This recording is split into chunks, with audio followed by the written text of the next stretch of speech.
So ఆ పేర్లు ఇంకొంచెం ఫ్రీడమ్ ఇవ్వాలంటే వర్షారాజు, హర్షిణి రాజు, లేకపోతే అలా అటువంటి స్త్రీలైతే 3 పేర్లు, పురుషుడైతే ఎందుకంటే రాజశేఖర రెడ్డి గారు బొమ్మ కూడా వాడతాం మానేశారు.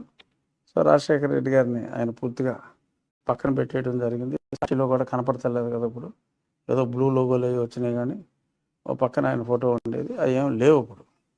సో అటువంటి పరిస్థితి కూడా వచ్చే అవకాశం ఉంది అని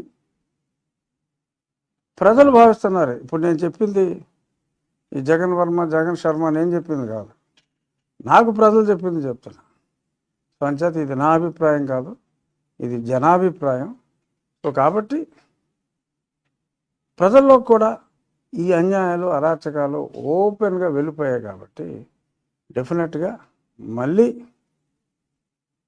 అతను వచ్చే ప్రసక్తి లేదు. అన్ని సూచికలు దానికి తగ్గట్టే ఉన్నాయి. అప్రతిహతంగా ఈ కూటమి కనపడుతుందా? చంద్రబాబు నాయుడు గారు, కళ్యాణ్ గారు కనపడుతున్నారా వీడియోలో? ఏం మరి? సో కనిపిస్తే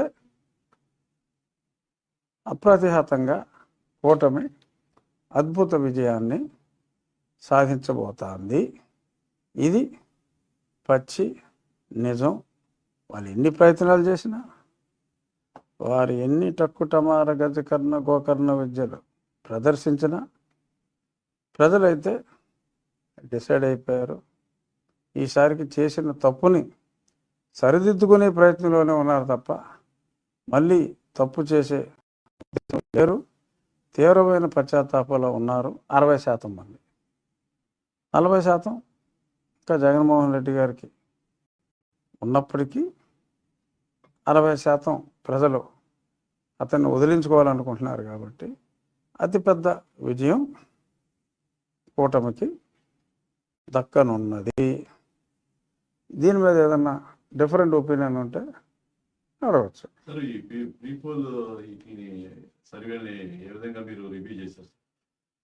నేను రివ్యూ చేయటమే కాదు, నేను కూడా చేయించా, నేను కూడా చేస్తూ ఉంటాను, నా స్నేహితులు చేస్తారు. వి ఎక్స్చేంజ్ నోట్స్.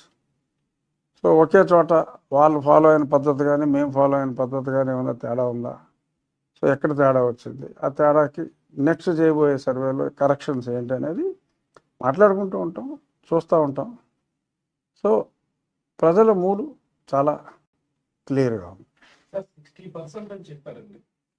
దీంట్లో జగన్ గారి మీద వ్యతిరేకత శాసన ఇప్పుడున్న ఆ ఎమ్మెల్యేలు అందరి మీద కలిపేశారు. ముఖ్యంగా జగన్ గారి మీద ఉన్న వ్యతిరేకత మెయిన్. ఇప్పుడు ఈ ఎలక్షనే జగన్ యాంటీ జగన్. జగన్ వద్దు అనుకుంటున్న వారు రాష్ట్రంలో 60% ఉన్నారు. అది కొంత వేరే పార్టీలకి ఒక 1/2% అంతా ఇండిపెండెంట్కి కూడా వెళ్ళొచ్చు.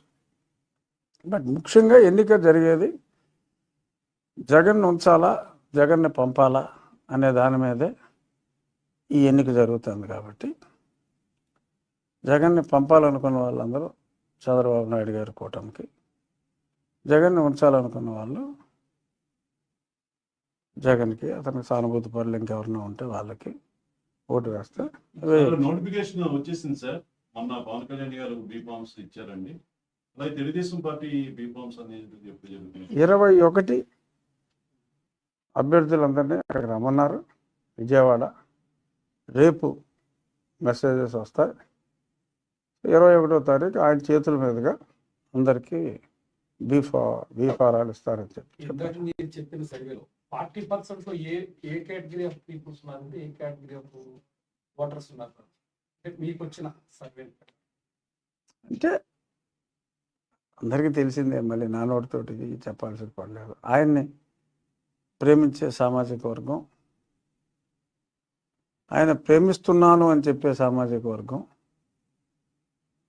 ఉన్నారు. ముఖ్యంగా కొంతమంది పాపం మంచి జరిగిందంటేనే ఓటు వేయండి అని చెప్పారు. అనాలిసిస్ ఇప్పుడు మాలాంటి వాళ్ళందరూ చెప్పాలి.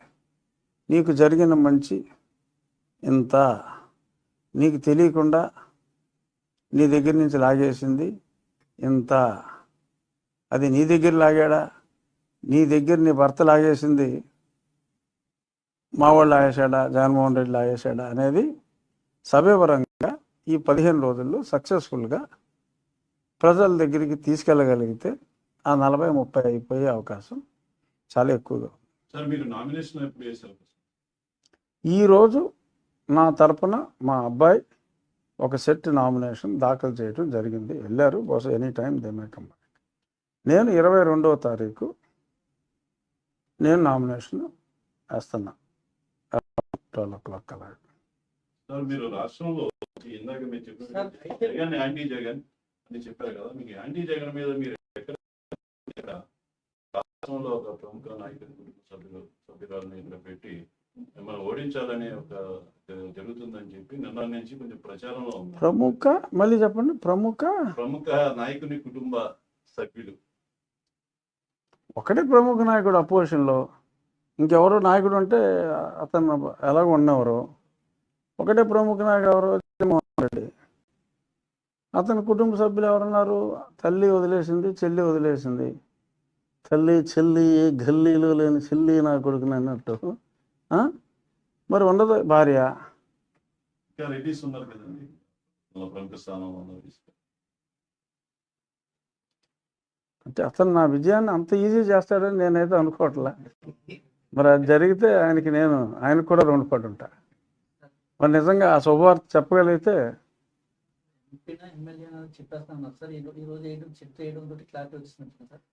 ఎమ్మెల్యేగా ఎంపీ సీటు నాకు ఇవ్వడానికి భారతీయ జనతా పార్టీ ఒప్పుకోలే.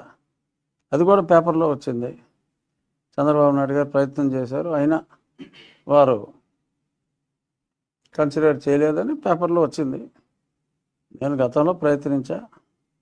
ఆ తర్వాత తెర వెనుక ఉన్నది వేరే వాళ్ళు, భారతీయ జనతా పార్టీ సంబంధం లేదని తెలిసి ఇంకా అనవసరం.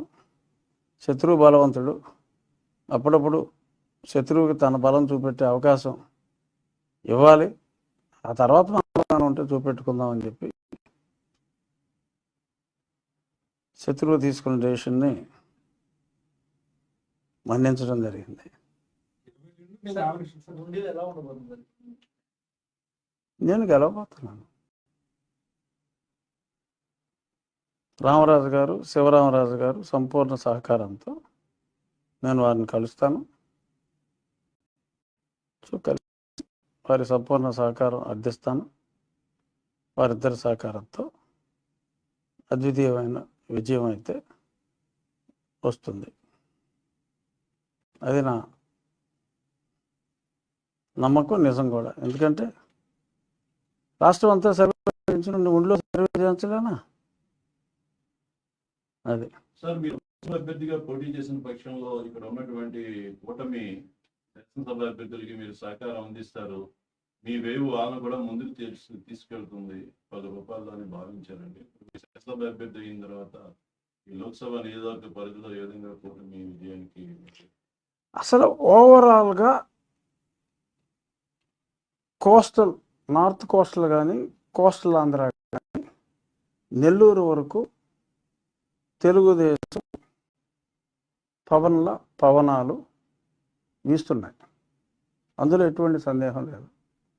రాయలసీమ నువ్వు నేను అన్నట్టుగా ఉన్నమాట నిజం. సో ఇక్కడ 1-2% అటు ఇటు డెఫినెట్గా నన్ను అభిమానించే వాళ్ళు తగు సంఖ్యలోనే ఉన్నారు. నన్ను ఆదరించింది పార్టీ. సో కాబట్టి డెఫినెట్గా గెలుపుకి ఆర్థిక సహకారం అందిస్తారంటారు. ఆర్థిక సహకారం రూల్స్ ప్రకారం అందించకూడదు, రాజకీయ సహకారం తప్పకుండా ఉంటుంది. ఇప్పుడే అంజిబాబు గారితో కలిసి వెంప వెళ్ళాం, మొన్న అక్కంపూర్ వెళ్ళాం, దానికి ముందు రోజు ఆయనతో ఇంక వేరే కార్యక్రమాల్లో పాల్గొన్నాం. సో అలాగా రాజకీయంగా